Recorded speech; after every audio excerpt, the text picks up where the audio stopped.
नमस्कार दोस्तों, आज हम सुनेंगे कि नंदी बैल भगवान शंकर का वाहन कैसे बना। तो आइए शुरू करते हैं। पौराणिक काल में शिलांग नाम के एक ऋषि मुनि थे।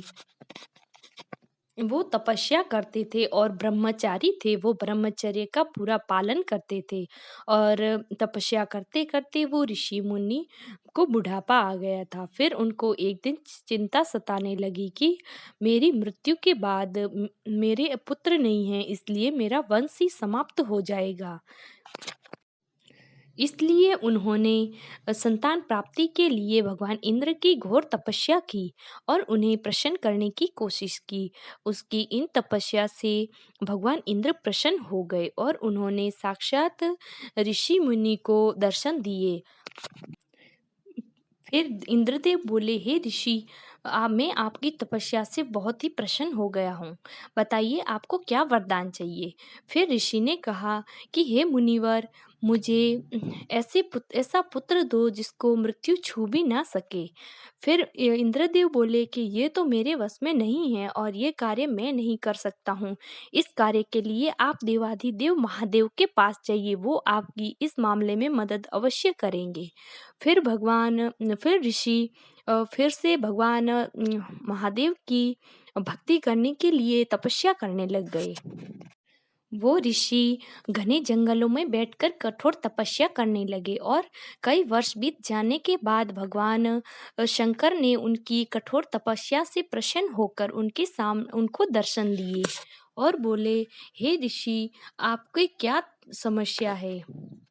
फिर शिलांग ऋषि ने कहा कि हे मुनिवर, हे महादेव, आप मुझे ऐसा पुत्र दो जिसको कभी मृत्यु से आपके जैसा ही पुत्र दो जिसे मृत्यु छू भी ना सके।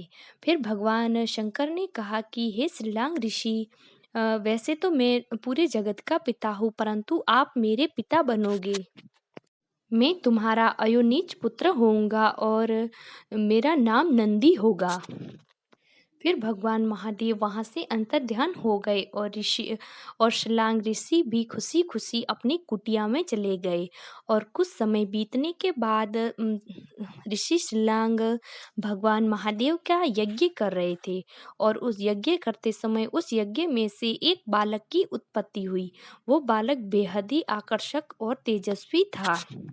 फिर शिलांग ऋषि ने उन्हें गोद में उठा लिया और कहा कि वाह, कितना सुंदर अ, अंश है मेरे शिव का। और फिर वो उन्हें अपने घर ले गए और उन्होंने उसको झूले में सुला दिया। देखते ही देखते वो बालक 5 साल का हो गया। तब से शिलांग ऋषि ने उसको संपूर्ण वेदों और पौराणिक कथाओं वगैरह सभी चीज़ों का ज्ञान, शास्त्रीय ज्ञान सभी का अध्ययन करवाया। जब नंदी 7 साल का हुआ तो उनके घर मित्र और वसुधा नाम के 2 ऋषि उनके आश्रम में आए। फिर पिता के आदेश के अनुसार नंदी ने उनका खूब सेवा सत्कार किया और फिर बोले, खाइए ऋषिवर, खाइए और किसी भी चीज़ की आवश्यकता हो तो आप मुझे बता दीजिए, मैं आपको लाके दे दूंगा। फिर वो ऋषि बोले कि नहीं बेटा, हमारा पेट भर गया है, अब हमें किसी भी चीज़ की आवश्यकता नहीं है। आपका बहुत बहुत धन्यवाद। ऋषि श्रीलांग के घर मिले आदर और सम्मान को देखकर दोनों ऋषिगण बहुत ही प्रसन्न हुए। फिर जाते समय दोनों ऋषियों ने अ, उस ऋषि को लंबी आयु और सुखद जिंदगी का आशीर्वाद दिया, परंतु वो नंदी को बिना आशीर्वाद दिए ही जाने लगे। ये देखकर ऋषि बोले कि अगर आप बुरा ना मानो तो मैं आपसे एक बात पूछना चाहता हूँ। आपने मुझे तो लंबी आयु का वरदान दे दिया, परंतु मेरे बेटे को आपने कोई वरदान नहीं दिया, इसका क्या कारण है। फिर वो दोनों ऋषि बोले कि हमें ये बात बताने में बेहद ही दुख हो रहा है कि नंदी की आयु अब बिल्कुल ही अल्प आयु है। उसका जीवन मात्र 1 वर्ष तक का ही है। ये बात सुनकर ऋषि बहुत ही परेशान हुए और बहुत दुखी हुए। फिर अंदर जाकर अपनी बेटी को गोद में लेकर शरद ऋषि फूट-फूट कर रोने लगते हैं। फिर वो नंदी कहता है कि पिताजी, आपको ऐसा कौन-सा दुःख आ गया जो आपका शरीर ऐसे हिल रहा है और आप इस तरह से काँप रहे हैं और आपकी आँखों से अश्रु बह रहे हैं। फिर शरद ऋषि अपने पुत्र से कहते हैं कि बेटा, वो जो साधु गण आए थे वो बता रहे थे कि तुम्हारी आयु अल्पायु है, इसलिए मैं उस बात से बहुत दुखी हूँ और इसका निवारण कैसे करूँ, तुम ही बताओ। फिर ऋषि की बात सुनकर नंदी हंसने लगता है और कहता है कि आपने मुझे भगवान शिव के आशीर्वाद से पाया है और मेरे जीवन की रक्षा भी भगवान शिव ही करेंगे। आप इस बात की चिंता मत करो। फिर अगले दिन पिता की आज्ञा लेकर नंदी भगवान शंकर की तपस्या करने के लिए भुवन नदी के किनारे चले गए। वो नदी के किनारे बैठकर कठोर तपस्या करने लगे। जब महादेव ने ये देखा कि नंदी उनके लिए कठोर तपस्या कर रहा है, तो कुछ समय बीत जाने के बाद भगवान शिव उसके सामने प्रकट हो गए और भगवान शिव को अपने सामने देखकर नंदी अपनी अल्प उम्र की बात कहना भूल गया और फिर भगवान ने नंदी से कहा कि नंदी, तुमने मेरी कठोर तपस्या की है, इसलिए मैं तुमसे प्रसन्न हूँ। बताओ तुम क्या वरदान चाहते हो? उनकी बात सुनकर नंदी बोला, प्रभु, मैं ताउम्र आपके सानिध्य में रहना चाहता हूँ।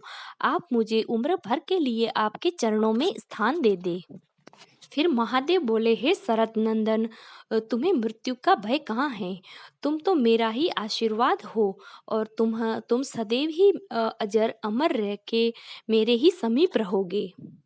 तुम पर सदैव मेरा आशीर्वाद बना रहेगा।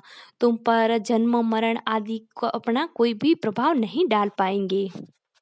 तत्पश्चात भगवान शिव ने माता पार्वती से कहा कि हे पार्वती, मैं नंदी का गणाभिषेक करके गणाध्यक्ष बनाना चाहता हूँ। इसमें आपकी क्या राय है? फिर माता पार्वती ने कहा कि हे प्रभु, आप इस बालक को गणाध्यक्ष नियुक्त कर सकते हो, क्योंकि श्रीनंद और शीलानंदन और परमेश्वर मेरे लिए पुत्र सरीखा है। ये मुझे बहुत ही प्यारा है और मैं इस बालक से बहुत ही प्रसन्न हूँ। फिर भगवान शंकर ने अपने शक्तिशाली गणों को बुलाया और उन्हें कहा कि आज से ये तुम्हारा स्वामी है। ये नंदेश्वर है जो ये तुम लोगों का स्वामी है। फिर ये बात सुनकर नंदी बोला, धन्य हो गया प्रभु, मैं धन्य हो गया। फिर उसकी प्रसन्नता देखकर और उससे खुश होकर भगवान शिव ने उसे पहले अपनी गोद में बिठाया और फिर उसे बैल का चेहरा देके उसे अपने वाहन में सर्वोत्तम बनाकर उसे अपना वाहन नंदी बैल बना दिया। और तभी से शिवजी की मूर्ति के साथ नंदी की मूर्ति भी स्थापित की जाती है। इसलिए कहते हैं कि भगवान शिव तो हमेशा हमेशा तपस्या में लीन ही रहते हैं और वो किसी की बात नहीं सुनते हैं। परंतु अगर किसी भक्त को अपनी बात कहनी है तो वो नंदी के कानों में जाके कहता है, जिससे वो नंदी ही भगवान शिव के कानों में उसकी बात पहुंचाते हैं। इसीलिए ये मान्यता है कि कुछ भी मांगना हो तो सर्वप्रथम नंदी के कान में जाके बोलो। तो इसी दिन से इस तरह से ये नंदी बैल भगवान शिव का वाहन बन गया। तो दोस्तों, कैसी लगी आज की ये नंदी बैल की कहानी? कमेंट बॉक्स में नंदी बैल की जय अवश्य लिख दीजिएगा और चैनल पर पहली बार आए हो तो चैनल को लाइक, शेयर और सब्सक्राइब कर दीजिएगा। धन्यवाद। कल फिर मिलेंगे एक नए वीडियो में।